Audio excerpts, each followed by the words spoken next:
Existence, at its core, is a struggle, a perpetual interplay between your public persona and your private self. There is potency and quietude in self-possession, in those instances when the world anticipates your defeat, yet you remain steadfast.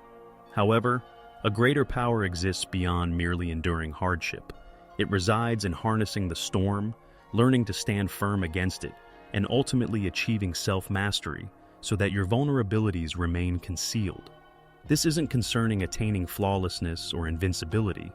Perfection is, after all, a misconception. It's about resilience, not simply physical, but also emotional and mental toughness. The sort of strength cultivated not by opposing the unavoidable discomfort and suffering of life, but by comprehending it, accepting it, and utilizing it to propel your individual development. Notice that the more you conceal, the more you allow others to believe they can affect you. Conversely, the more you disclose, the more they will discern where to attack. It is during our most vulnerable times that others perceive our flaws, our susceptibility, the areas they can take advantage of. And when you permit them to witness that aspect of yourself, when you allow them to sense your shared humanity, you grant them control. However, do not misinterpret this. To be human is a blessing, a wonderful quality, and the weaknesses we encounter are not a detriment. They serve as a reminder of our vitality, our capacity to experience feeling, and our inherent depth and intricacy. Yet, strength isn't created in those moments of collapse. Strength emerges when we recover after a fall, when we transform our pain into a catalyst for forging a new direction. It's a fortitude defined not by the challenges we face, but by our reactions to them. The Stoics grasped this concept. Marcus Aurelius, a philosopher-emperor, penned in his Meditations, "The impediment to action advances action. What stands in the way becomes the way." It is in these periods of adversity, when life appears to drive us to our limits, that we are genuinely challenged. Will we yield? Will we succumb to the strain? Or will we ascend and allow those very obstacles to serve as the foundation for our evolution? But this requires patience.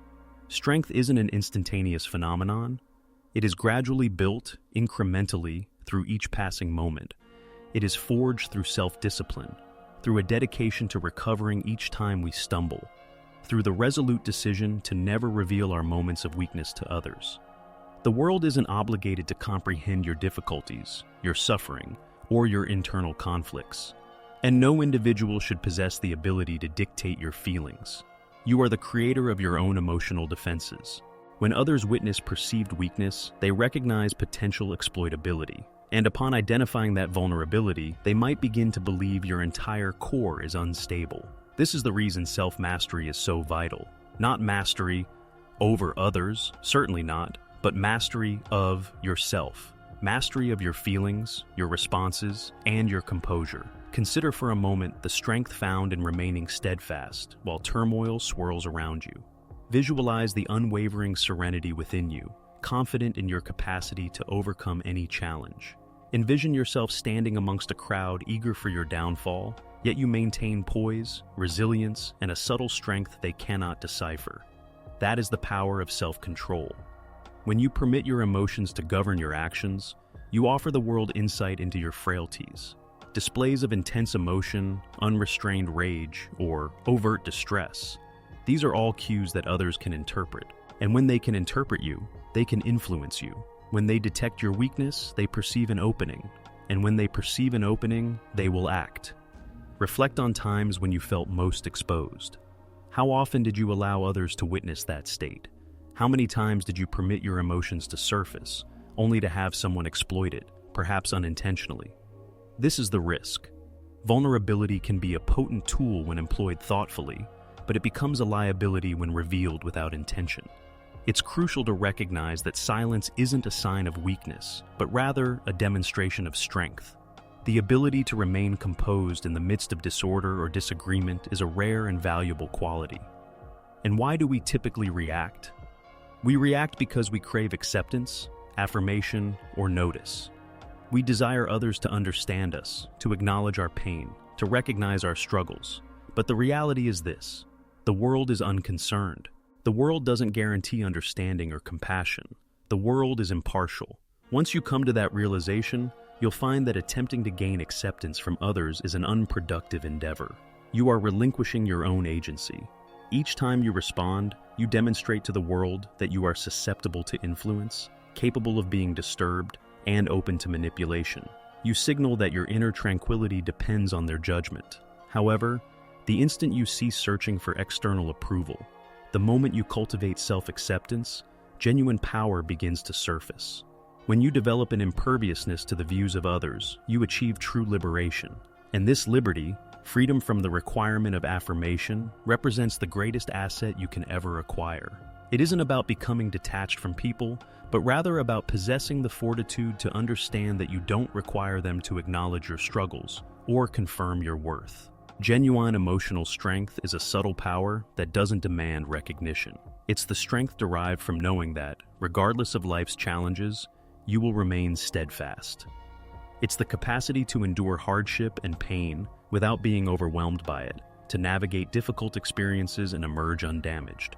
This embodies authentic resilience. The notion of retribution is certainly appealing, isn't it? We have all experienced hurt, injustice, and betrayal. And at times, the urge to retaliate against those who have harmed us can be all-consuming. But consider this.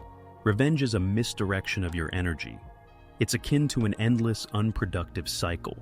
By pursuing revenge, you grant the offending party control over your feelings. You allow them to occupy your thoughts, and you diminish your own strength in the process. Rather than concentrating on inflicting suffering upon them, concentrate on enhancing your own resilience. Transform that pain into motivation for self-improvement, for surpassing the situation, and for demonstrating that their actions lack the power to determine your path. Allow them to witness your growth, not as a victim they wounded, but as someone they failed to defeat. Consequently, self-discipline forms the bedrock of this strength. It involves establishing mastery over all facets of your existence, your thoughts, your emotions, your responses, and everything in between. It's not about stifling your feelings or denying their presence, but about comprehending them, processing them, and then allowing them to dissipate without permitting them to control you. The practice of self-discipline involves deliberately selecting your reactions rather than responding on instinct, and consistently concealing your vulnerabilities from others. Life inevitably presents obstacles. There will always be individuals who seek to undermine you, those who will try to provoke you to your limit. However, if you reveal your brokenness to them, if you permit them to observe your suffering without a constructive aim, you grant them control over you. Rather, maintain your composure, remain resolute, allow your quietude to be more impactful than speech, and demonstrate your fortitude through the serenity of your thoughts. You are your own secure stronghold. And upon recognizing this, upon understanding that no one possesses the ability to harm you unless you allow it, you attain the highest degree of liberation. Resolve to never display weakness to anyone, not through feigning invulnerability, but because you've come to understand that genuine power resides in discerning when and how to express vulnerability and when to safeguard it. This is your personal path, and it begins with self-mastery. Never let anyone see you weak again.